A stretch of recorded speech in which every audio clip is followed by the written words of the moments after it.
3 Prodi Informatika. Di sini saya akan menjelaskan studi kasus 2, analisis performa multiprosesor, sebuah laboratorium penelitian menggunakan komputer dengan prosesor multi-core untuk menjalankan simulasi ilmiah.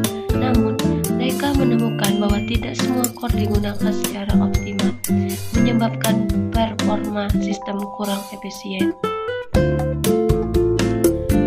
Di sini ada 4 pertanyaan mengenai studi kasus 2, analisis performa multiprosesor. 1. Apa penyebab utama ketidakefisienan penggunaan core pada sistem multiprosesor?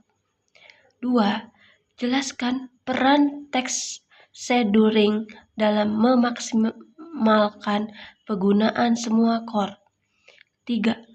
Apa kelebihan dan kekurangan penggunaan shared memori dibandingkan distributed memori dalam sistem ini?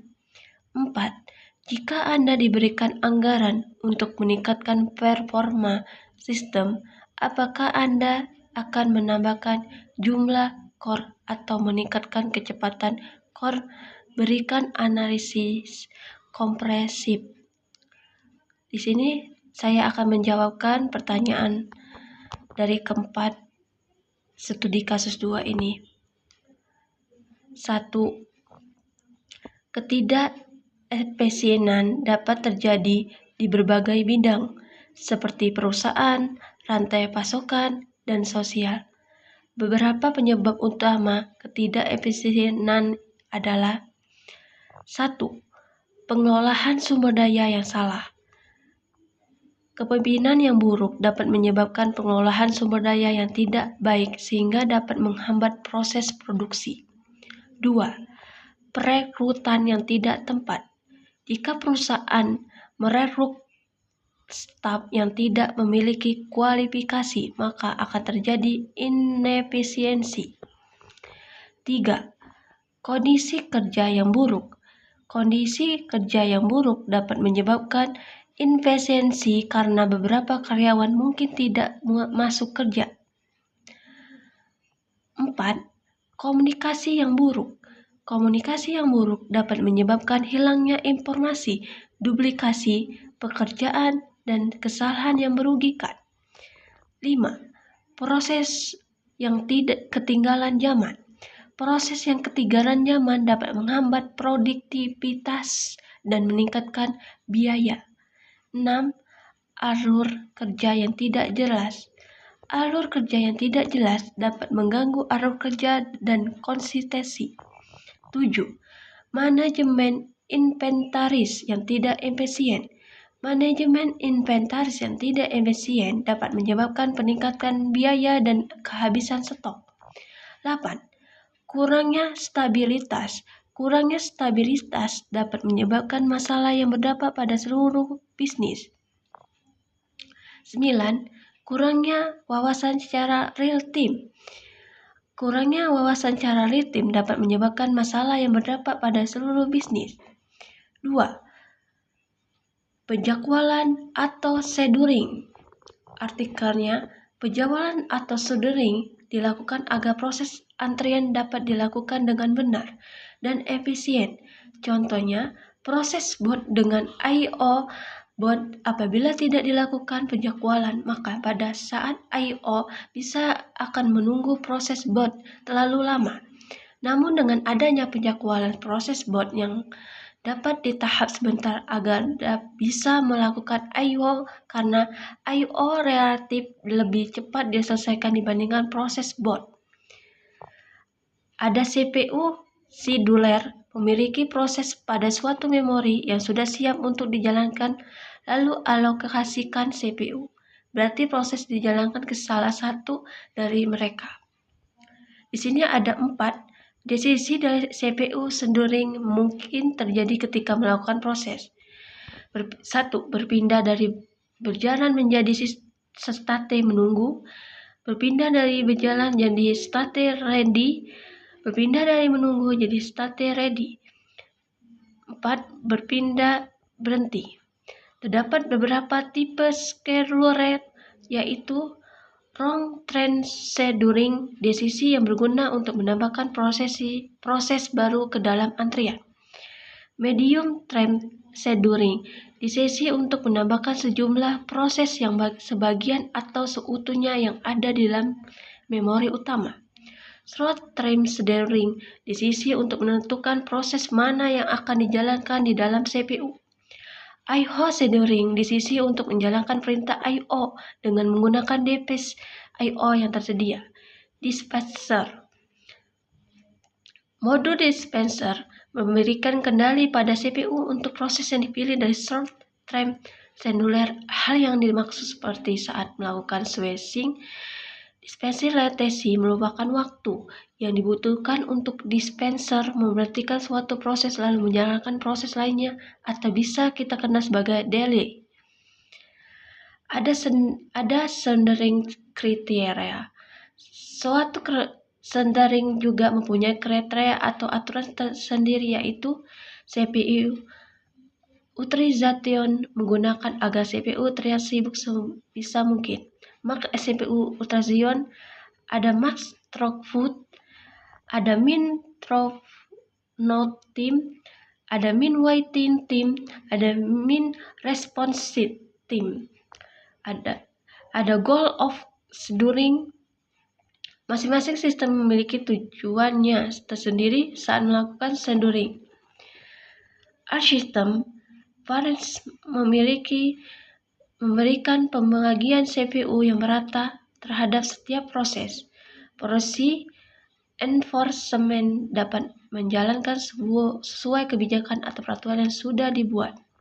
Blade dapat membuat setiap bagian pada proses pada pekerjaan.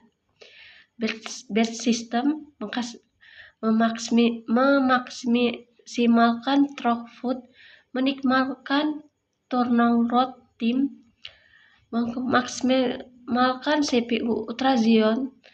Iterative system menikmati responsive time, priority harus sesuai dengan ekspektasi user. Real-time system meeting rate, memenuhi deadline untuk menghindari kehilangan data. Predictability harus diprediksi agar tidak menurunkan kualitas dari sistem multimedia. Untuk melakukan penjadwalan atau daring tersendiri, pastinya ada beberapa algoritma yang dapat digunakan. Batch scheduling algoritma. 1. Freeze server. 2. Shorten job freeze. Di sini ada 6 iterative scheduling algoritma. Ada 1. Round robin scheduling. 2. Priority scheduling. 3. Multiple queue. 4. Shortest process next. 5. High response routine next. 6. Feedbacks.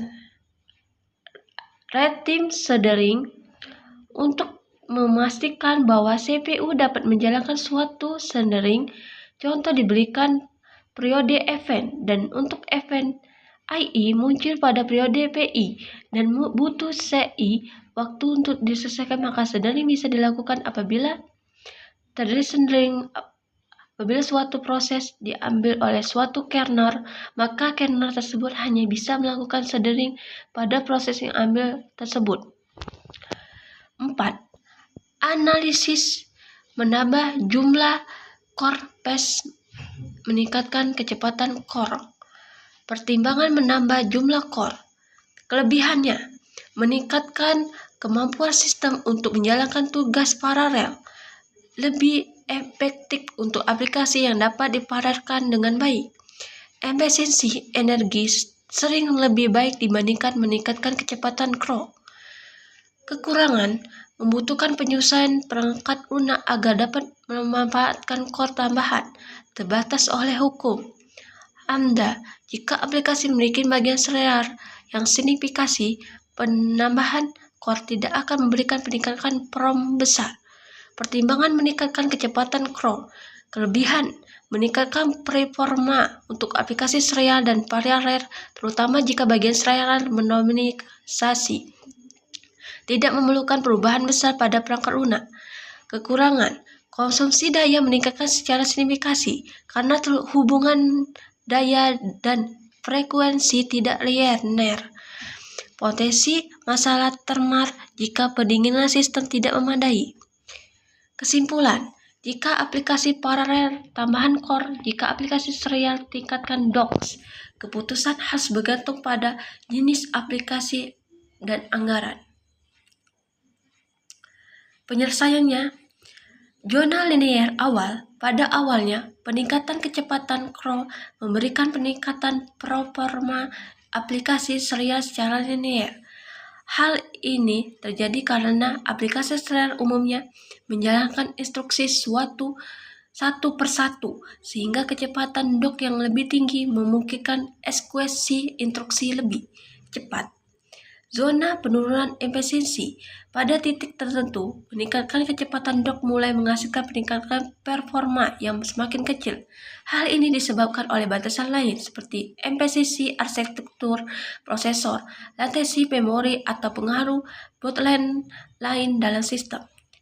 Zona stagnasi atau penurunan pada kecepatan crawl yang sangat tinggi. Performa aplikasi memungkinkan tidak lagi meningkat secara signifikan karena hambatan seperti panas, konsumsi daya, dan batasan fisik lainnya. Bahkan dalam beberapa kasus, performa tidak dapat menurunkan akibat throttling thermal. Terima kasih. Jika ada salah kata, salah ucapan, mohon maaf. Saya akhiri. Wassalamualaikum warahmatullahi wabarakatuh.